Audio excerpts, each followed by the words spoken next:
Salut à tous et à toutes et bienvenue dans votre canal Be in Math. Nous sommes à la 7e séance sur les nombres complexes et l'ensemble C. Au programme, nous avons la formule de Moivre. On verra ce que c'est que la formule de Moivre et on verra à quoi ça sert. Et il y aura aussi l'expression exponentielle. Là encore, on verra ce que c'est que l'expression exponentielle et on va s'en servir pour résoudre certains problèmes. On verra comment s'en servir pour résoudre certains problèmes. Alors, sans trop tarder, voici la formule de Moivre. Ça s'écrit d'une manière trigonométrique. 1, alpha. Le module ici, c'est 1, puisque nous avons... Bon, le 1 n'apparaît pas, donc le module, c'est 1. Et cos, c'est... Et ici, alpha, c'est l'argument. Alors, d'après la propriété de la puissance, tout ça à la puissance n, c'est 1 alpha à la puissance n. Donc 1 à la puissance n, ça reste 1. Et n fois alpha à la place de l'argument. Et ça, c'est encore une retransformation inverse. C'est cos n alpha, plutôt une conversion. Ça, c'est le module, c'est 1, facteur de cos n alpha et sinus n alpha. Donc, à quoi ça sert la formule de Moivre? Franchement, elle sert à retrouver, à linéariser, elle vous permet de retrouver donc cosinus n alpha et sinus n alpha en fonction de cos alpha et n alpha. Donc, voilà un moyen pour retrouver vos formules de transformation. Vous pouvez déjà essayer de... Donc, pour retrouver la formule de cos 2 alpha et sinus 2 alpha, en fonction de cos x et sinus x, on va utiliser justement la formule de Moivre. Alors, voici la formule de Moivre, telle qu'on vient de le voir. Donc, cos x plus i sinus x au carré, c'est cos 2x plus i sinus 2x. Alors, on va développer le carré, bon, vous avez sûrement reconnu. C'est une identité remarquable. Donc, cos au carré plus 2i cos x sinus x moins sinus i au carré. Le moins, vous connaissez d'où il provient. Il provient de i au carré. I au carré, ça donne moins 1. D'après la formule de Moivre. Alors, qu'est-ce que vous reconnaissez ici? Qu'est-ce que vous reconnaissez ici? Donc, justement, c'est le vert. Donc, on va mettre le vert. Donc, cos 2x, i sinus 2x, c'est égal au carré. Donc, voilà. Cos 2x, sinus 2x. Elle va être égale à ceci. Alors, on va commencer à rassembler les termes. Alors, comme vous pouvez le voir, cos au carré, donc voilà cos au carré. Donc voilà moins sinus au carré, donc le voici. Et vous avez 2i cos x sinus x. Alors, bon, ce terme, c'est celui-là. Voilà. Donc on efface. On va se remettre au marqueur. Donc voilà. Vous avez donc reconnu, après ce rassemblement, vous avez reconnu vos termes. Alors, qu'est-ce qu'on va faire maintenant? On va procéder par identification. On va identifier les termes. Alors, qu'est-ce qu'on identifie? On se remet au marqueur. Alors, cos 2x, c'est la partie réelle. Elle va être égale à cette partie réelle. Et de même, la partie imaginaire, alors, i sinus 2x, va être identifié à 2 cos x sinus x. Alors, en d'autres termes, qu'est-ce que vous avez reconnu? En d'autres termes, qu'est-ce que vous avez reconnu maintenant? Vous avez bien vu que, voilà, cos 2x, c'est cos carré plus moins sinus i au carré x. Alors, revisez votre formulaire de trigonométrie. Vous verrez bien ceci. Vous retrouverez bien cette propriété. Et de même, sinus 2x, c'est 2 sinus x cos x. Donc, grâce à la formule de Moivre, vous pouvez retrouver votre formulaire de trigonométrie, du moins pour ce cas. Maintenant, on va passer à autre chose. C'est l'expression exponentielle. Alors, comment on va exprimer d'une manière exponentielle un nombre complexe? Nous savons que d'une manière trigonométriquement, un nombre complexe, c'est R, le module, et θ l'argument. Alors maintenant, d'une manière exponentielle, vous allez écrire Z égale R exponentielle Iθ. Voilà. Voilà la nouvelle façon d'écrire un nombre exponentiel. On a donc trois façons. Soit la manière algébrique, soit la manière trigonométrique, soit c'est ici qu'on vient de faire connaissance, avec laquelle on vient de faire connaissance, c'est la forme exponentielle. Alors si on va justement voir cet exemple, on va reprendre l'exemple z égale racine de 3 plus i, sous forme, on va le mettre sous forme exponentielle. Donc, sous forme exponentielle, comment vous allez écrire 2π sur 6? Ça, c'est la forme trigonométrique. Alors, sous forme exponentielle, vous allez écrire 2 exponentielle iπ sur 6. Voici la façon avec laquelle vous allez écrire en forme trigonométrique, en forme exponentielle, votre nombre complexe. Donc, il est essentiel de savoir retrouver, de savoir calculer le module et retrouver l'argument à partir du cercle trigonométrique. Alors là, justement, on va faire face parfois à ce cas de congruence des arguments. Ce nombre complexe z qui va s'écrire sous forme R exponentielle Iθ. Donc c'est ça sa forme trigonométrique, c'est ça sa forme exponentielle. R son argument et θ son θ son argument et R son module.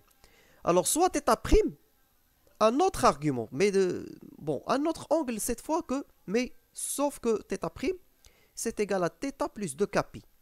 Autrement dit, θ' congru à θ modulo de π. Alors, dans ce cas, vous allez dire que z, c'est R exponentielle, qui est R égale exponentielle Iθ, c'est égal à R exponentielle Iθ'. Si vous changez d'argument par un autre angle, par une autre mesure qui congrue avec, à condition qu'elle congrue avec θ, modulo de π, alors votre nombre complexe ne change pas. Et pour le cas particulier, donc justement ceci, on va l'utiliser pour le cas particulier de l'unité 1, c'est exponentielle 0. Si vous voulez dire, alors 1, son argument c'est 0. Alors exponentielle, on peut dire que c'est 1 exponentielle i fois 0. Mais là, on peut dire que c'est 1 exponentielle i fois 2kπ.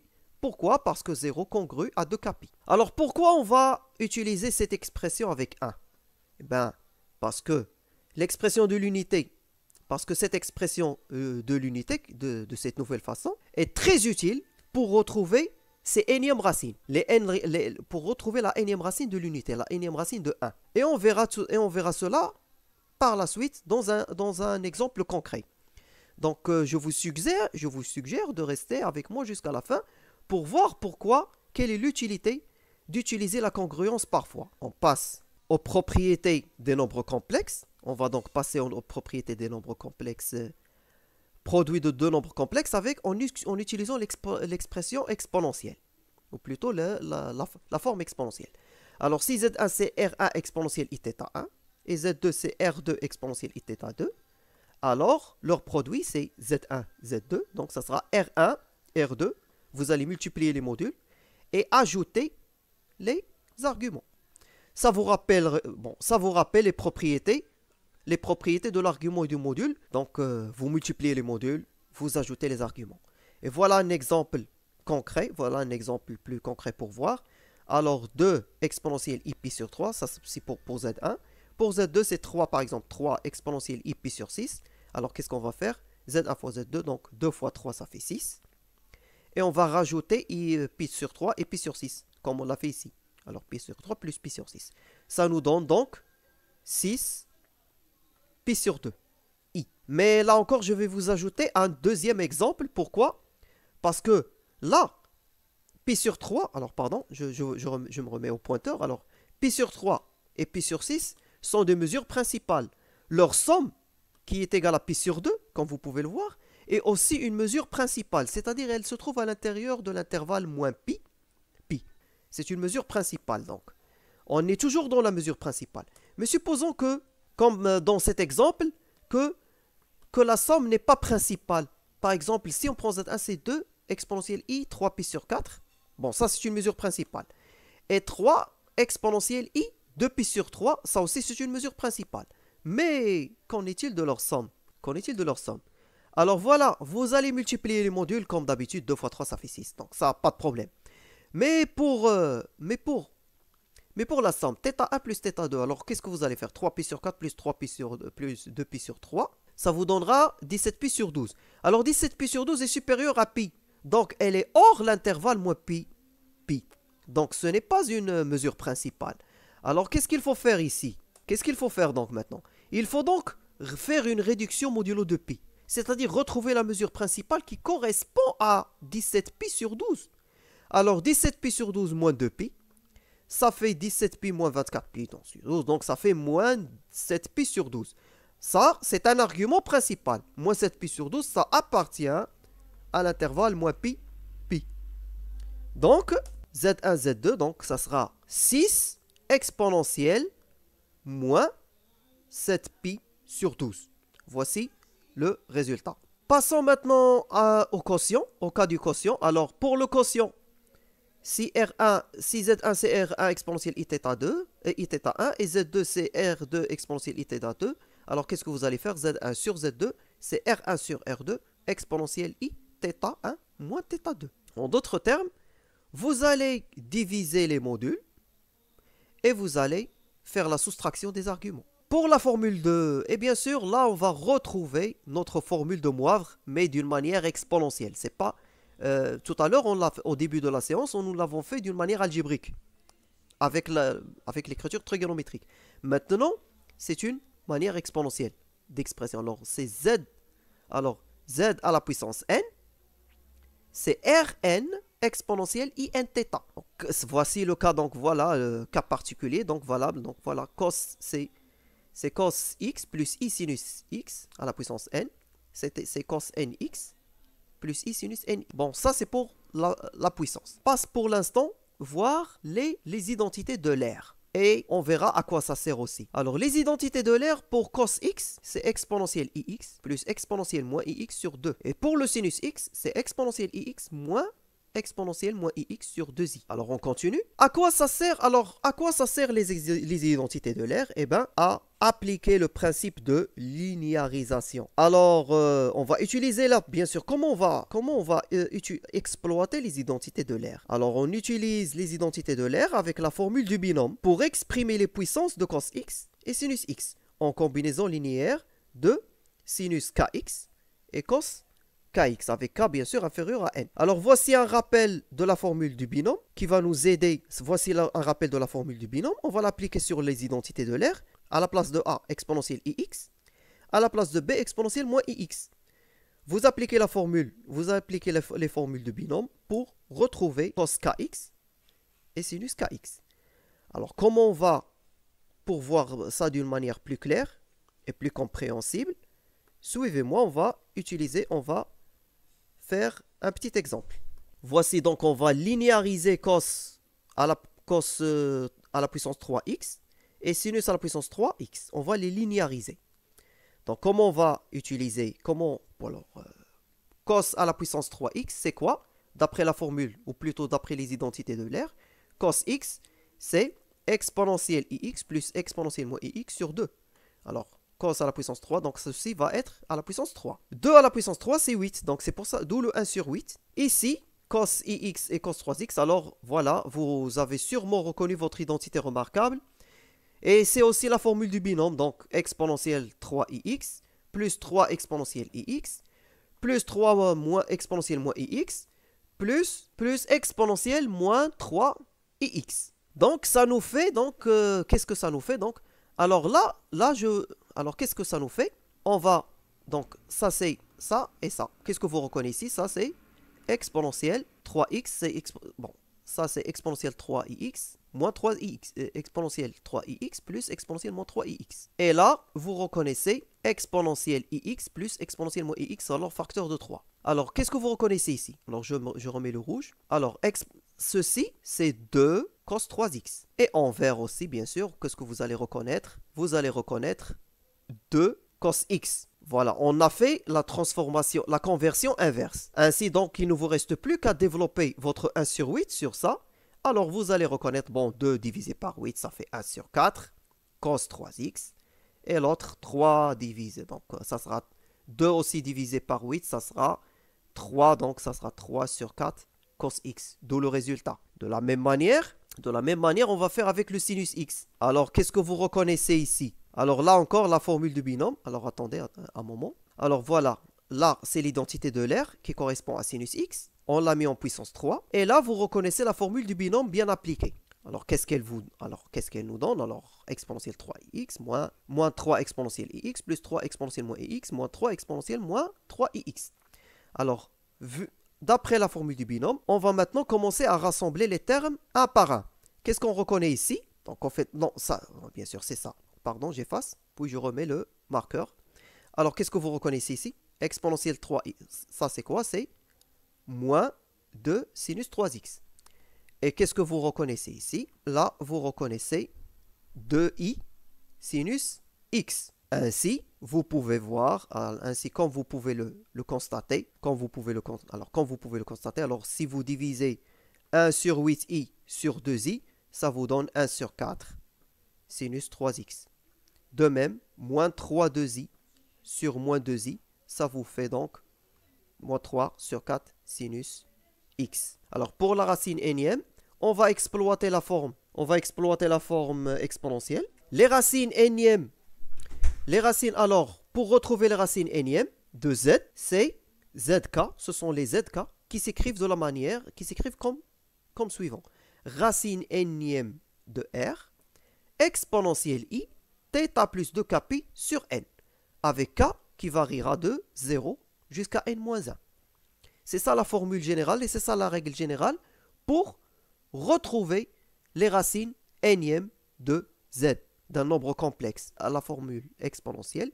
On n'a qu'à mettre racine énième pour son module et diviser son argument par n, faisant varier k de 0 jusqu'à n-1, l'ordre de notre racine. Voyons ça avec, donc, à partir de cette formule, qu'est-ce que vous reconnaissez? La première connaissance, c'est que pour z, un complexe, combien il possédera de racines? Eh bien, il possédera, si vous comptabilisez ici, il va posséder n racines non nulles. Il va posséder n racines. Les n racines sont réparties, et ça, c'est ça franchement, c'est ça la nouveauté. Les racines zk, ils sont répartis régulièrement sur un cercle de rayon racine d'ordre n. Et ils vont donc former un polygone régulier à n sommets. Voyons voir ceci avec un exemple et j'ai choisi pour vous la racine d'ordre 4. On va donc calculer les racines d'ordre 4 de l'unité. Alors, sous forme de 1, du nombre complexe 1. Alors, forme exponentielle de l'unité. Donc, z à la puissance 4, c'est égal à 1, c'est égal à exponentielle i de kπ. C'est pour ça que je vous ai dit que 1, d'où l'importance d'écrire 1 sous forme de i pi k. Alors, selon la formule, si on applique la formule qu'on vient de voir, ou la propriété qu'on vient de voir, on va diviser, bon, racine quatrième de 1, c'est 1, mais on va diviser 2i pi k sur 4. Alors, ça nous donne 2i pi k sur 4, avec k qui va varier de 0 jusqu'à 3. Alors, pour trouver les racines énièmes, on va prendre bien sûr k de 0 jusqu'à n-1. C'est ça le principe. Donc, c'est pour ça de 0 jusqu'à 3. Alors, qu'est-ce qu'il donne? Combien de racines on aura donc? On aura 4 racines. Pour z0, alors pour z0, pour k égale à 0, on verra donc z0, c'est exponentielle i fois 0. C'est 1. 1, c'est en effet la racine de 1. Mais elle n'est pas la seule. Alors, pour k est égal à 1, une autre racine, c'est exponentielle i pi sur 2. Bien sûr. On va qu'à remplacer ici k par 1. Pour k égale 2, la troisième racine, z2, ça sera exponentielle i pi. C'est moins 1, vous l'avez reconnu. Alors, pour k est égal à 3, donc ça sera z3, c'est exponentielle i 3pi sur 2. Et là, on est devant une mesure 3pi sur 2, c'est une mesure qui n'est pas principale. Mais on va la remettre en forme principale et on verra que z3, n'est rien d'autre que moins i. Et pour i pi sur 2, donc vous l'avez reconnu, c'est i. On va les représenter dans le cercle trigonométrique. Alors voici ce qu'on va obtenir.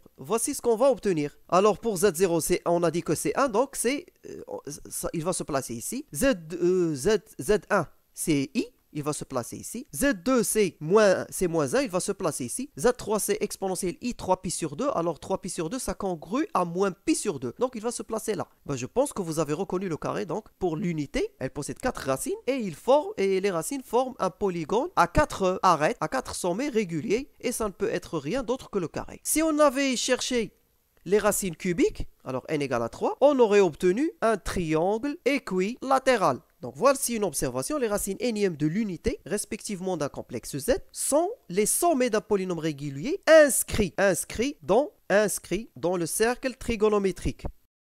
Donc je pense que ça suffit pour cette séance. Veuillez s'il vous plaît vous abonner et activer la cloche. Si vous avez aimé, likez et partagez. Si vous avez des questions, posez-les en commentaire. D'ici là, portez-vous bien et à bientôt.